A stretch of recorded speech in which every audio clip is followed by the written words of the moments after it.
Depuis 4 ans maintenant, je marche accompagné pour le compte d'un groupe de protection sociale. Et avec les ressortissants de ce groupe de protection sociale, on marche vers la retraite. La retraite, c'est un lieu-dit de la Sarthe. Et on prend 2 jours de la vie des gens pour mieux préparer les 20, 30, 40 ans qu'on a devant nous maintenant quand on arrive à la retraite, ce qui n'était pas du tout le cas il y a 30 ans. Alors, vous arrivez à la retraite il y a 30 ans, ça peut durer quelques mois, quelques années, et puis voilà. Maintenant, ça dure 20, 30, 40 ans. Et donc, voilà, on marche accompagné, et puis on touche du doigt tous les paradigmes qui vont changer, du fait de l'arrêt de l'activité professionnelle. Voilà. Les gens adhèrent plus ou moins, il y a des gens qui sont à fond dedans, d'autres qui sont un peu plus en retrait, chacun est libre.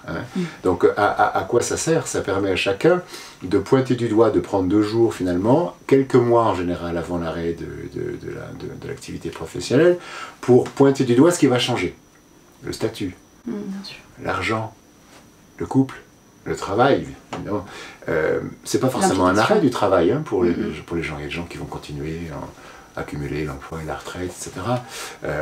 L'argent, je ne sais pas si j'ai dit, la famille, les amis, la légitimité, la santé. La situation sociale. La situation sociale. Le statut, le statut c'est quelque chose d'important. Il y a des gens, des hommes en particulier, qui me disent,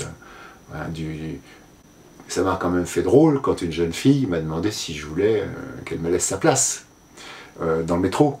Et le type, il va rien dire, mais il va le prendre dans le nez quand même. S'il peut le dire à quelqu'un, c'est bien. Alors, on aborde ça. D'abord, je n'aborde pas ça seul. Je travaille avec un psychothérapeute, un gestalt thérapeute, qui s'appelle Philippe Castan. Et donc, on travaille ensemble. On a énormément préparé tout ça. Et on travaille ensemble sur cette mise en perspective de la vie à la retraite. On ne se sent pas de faire ça en salle parce que je crois que ça nous emmerderait.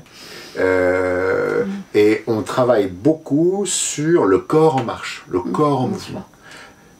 On ne se dit pas la même chose si on est face à face que si on est avec un inconnu avec lequel on parle et dans une certaine posture. Voilà. Et donc voilà, il y a un certain nombre de techniques qu'on connaît, qu'on a mis au point et qu'on utilise pour ces marches vers la retraite.